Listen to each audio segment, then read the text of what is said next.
नमस्कार साथियों, आज एक और खास विषय पर वीडियो लेकर के आए हैं। एक साथी ने सवाल पूछ लिया कि राजनीतिक भाषण कैसे तैयार किए जाते हैं।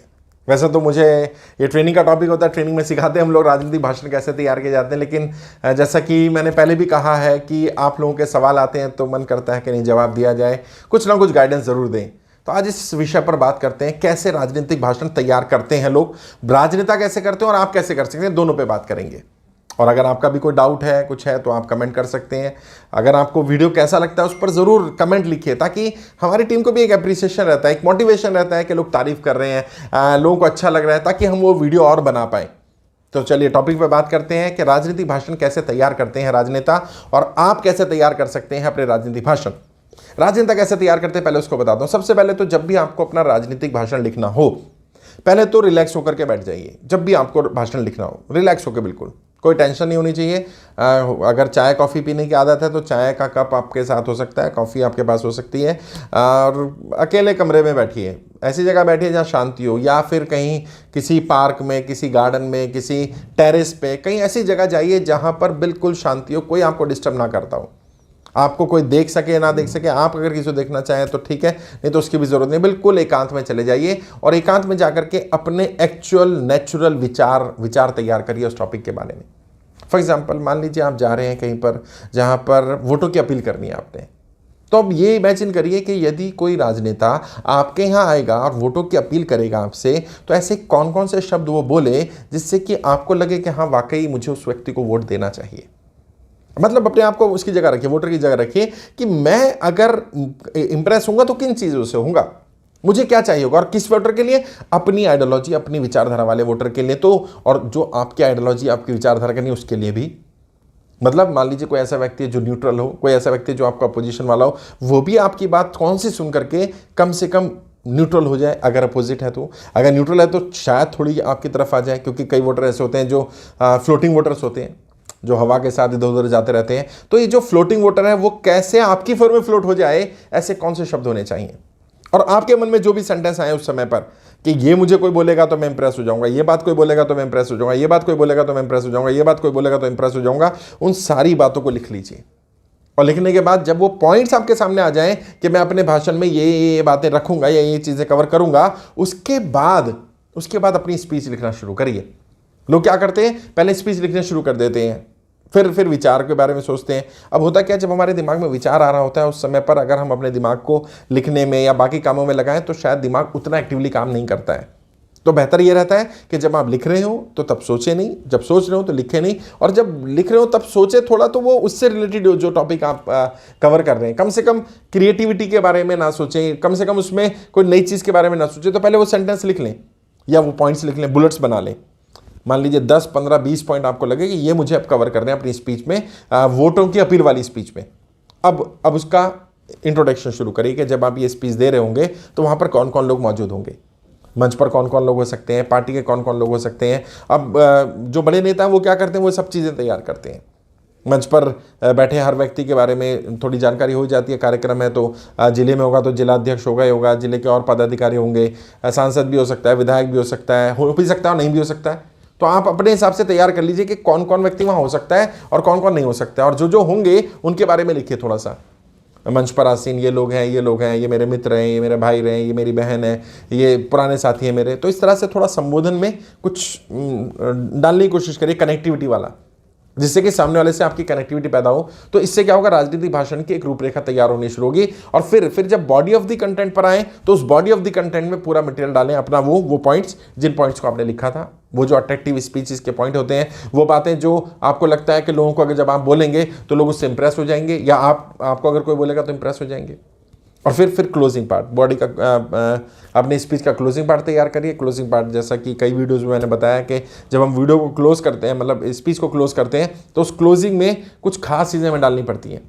वो हमारा मैसेज, जो हमने मैसेज दिया हो, जो संदेश दिया हो, वो संदेश सामने वाले के दिमाग में बैठ जाना चाहिए हमारी क्लोजिंग की वजह से। तो उसको क्लोजिंग को इस बनाइए। उसमें भी कुछ सेंटेंसेस डाले जा सकते हैं, कहीं पर कुछ स्लोगन्स, मुहावरे, शेर व शायरी, लोकोक्तियाँ डाली जा सकती हैं, जिससे कि आपकी क्लोजिंग इंप्रेसिव हो पाए। अब मान लीजिए यही कहीं पर 13वीं का कार्यक्रम आ गया, तो अब स्पीच बिल्कुल अलग तरह से तैयार करनी है।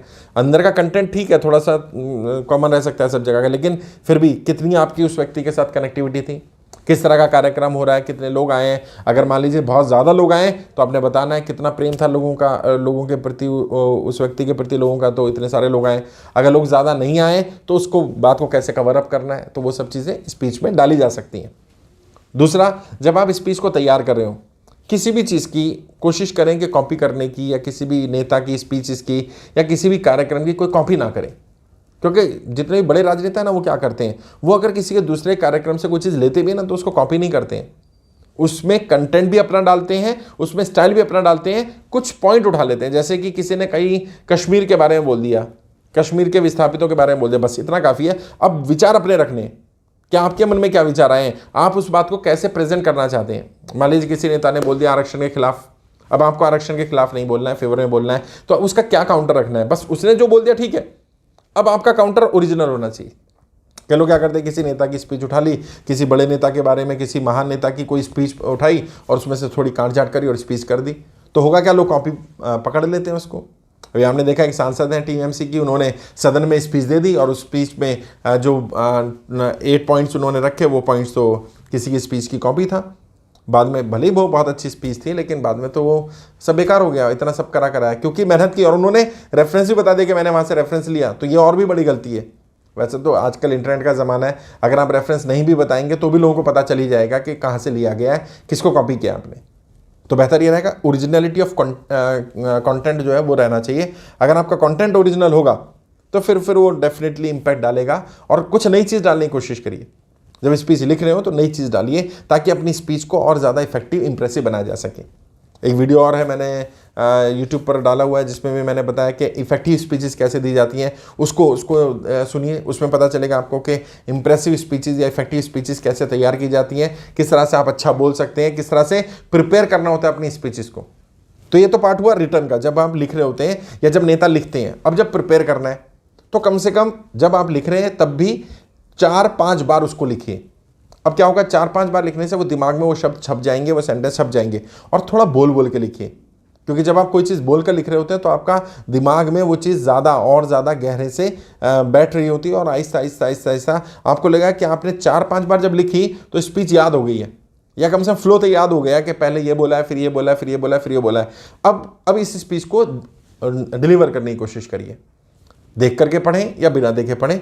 देख करके 1-2 बार पढ़ सकते हैं, बीच में 2-4 लाइनें देखा और फिर ऑडियंस को देख करके आगे की लाइनें याद कर ली। कोई चीज़ भूल गए फिर देख लिया, तो क्या होगा, आहिस्ता आहिस्ता आपको बिना देखे और देख कर दोनों बोलना आ जाएगा। और फिर कोशिश करिए, जब स्पीच आपको लगे कि मेरे को याद हो गई है या मेरे को पता है क्या सीक्वेंस है, अब अपने फ्लो में आकर के बोलिए। कोशिश ये करिए कि रटना नहीं है, कोई सेंटेंस छूट जाए उस पर ध्यान नहीं देना है, क्योंकि आपको पता है कोई छूट गया है, दूसरे को नहीं मालूम है, जो सुन रहा है उसको नहीं मालूम है। लेकिन जब आप अटक जाते हैं, जब आप किसी सेंटेंस को जोड़ने के लिए, ढूंढने के लिए वापस पुराना सेंटेंस को रिपीट करते हैं, तो सामने वाले को समझ में आ जाता है कि ये व्यक्ति भूल गया है। तो भूलना नहीं है, जो भूल गया सो भूल गया, सामने वाले को नहीं मालूम होता।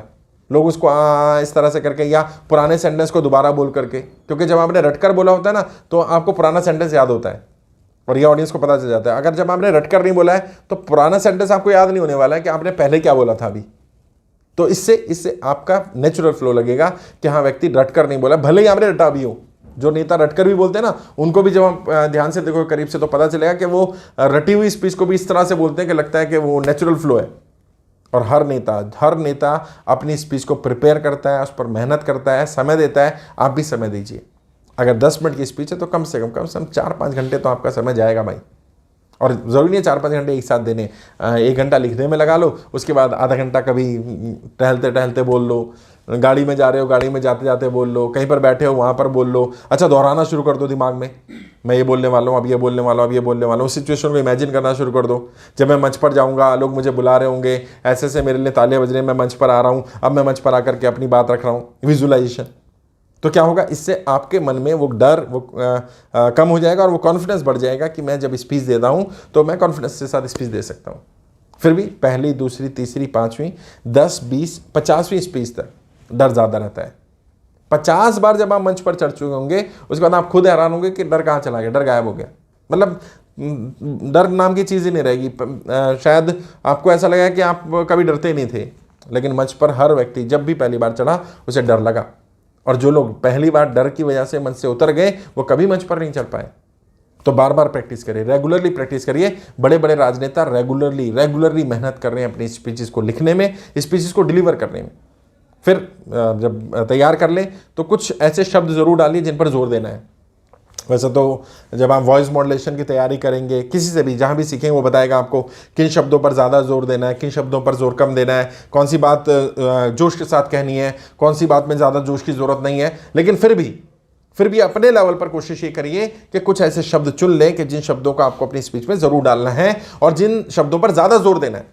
उन ज़्यादा जोर देने वाले शब्दों पर जब आप जोर दे करके बात करते हैं तो आपकी स्पीच का इम्पैक्ट ज़्यादा पड़ता है, वो शब्द में ज़्यादा जान लगती है और इससे लोग कनेक्ट भी होते हैं, ऑडियंस भी कनेक्ट होती है आपसे। तो कनेक्टिविटी पैदा करेगा, लोग आपसे जुड़ेंगे भी और आपकी इफेक्टिव स्पीच भी बन पाएगी अगर आप इस तरह के शब्दों को भी डालते हैं। तो मैं समझता हूं कि अगर आप कभी भी स्पीच लिखने से पहले इन सारी चीज़ों को अप्लाई करेंगे, इन सारी चीज़ों को अपनी स्पीच में डालेंगे, इन सारे पैरामीटर्स के आधार पर अपनी स्पीच तैयार करेंगे, यकीनन आपकी स्पीच बहुत अच्छी होगी और आप ऐसे ऐसा सीख जाएंगे। और घबराइएगा मत, हो सकता है पहली बार जब आप स्पीच लिखें आपसे ये सब चीज़ें ना हो सकता है दूसरी तीसरी चौथी बार में आकर के चीज़ें फ्लो में आए, कोई बात नहीं, क्या फ़र्क पड़ता है, आहिस्ता आहिस्ता आहिस्ता आहिस्ता आ जाएंगी। बस हिम्मत नहीं हारनी है। ये तय कर लेना है कि मुझे काम करना है, मुझे सीखना है, मुझे अच्छा वक्ता बनना है, मुझे अच्छा पॉलिटिकल लीडर बनना है, मैं मंच पर अच्छी तरह से स्पीच देना चाहता हूँ, ये मेरी जिद है, ये मेरी विल पावर है और मैं ये करके रहूँगा। एक ना एक दिन आप डेफिनेटली बहुत अच्छे वक्ता बन जाएंगे। फिर भी कभी अगर आपको लगे हेल्प चाहिए, मेरी गाइडेंस चाहिए, किसी और की चाहिए, तो बहुत सारे लोग हैं जो आपको गाइड कर देंगे। मैं भी गाइड कर दूंगा, मेरी टीम से मिल सकते हैं, वो लोग भी गाइड कर देंगे। ट्रेनिंग लेना चाहें ट्रेनिंग भी ले सकते हैं, यूट्यूब के माध्यम से लेना चाहें तो यूट्यूब के माध्यम से ले सकते हैं। अगर आप सब्सक्राइब साइज में जाएंगे तो ज्वाइन बटन दिखेगा ब्लू कलर का, वहाँ क्लिक करिएगा, आपको वो डिटेल मिल जाएगी। मात्र 1200 रुपये महीना दे करके आप यूट्यूब के माध्यम से भी ट्रेनिंग ले सकते हैं, सीख सकते हैं। अपने ऊपर इन्वेस्ट करिए, समय का, पैसे का, अपने संसाधनों का अपने लिए यूज़ करिए, क्योंकि आप ही सबसे बड़ी एसेट हैं।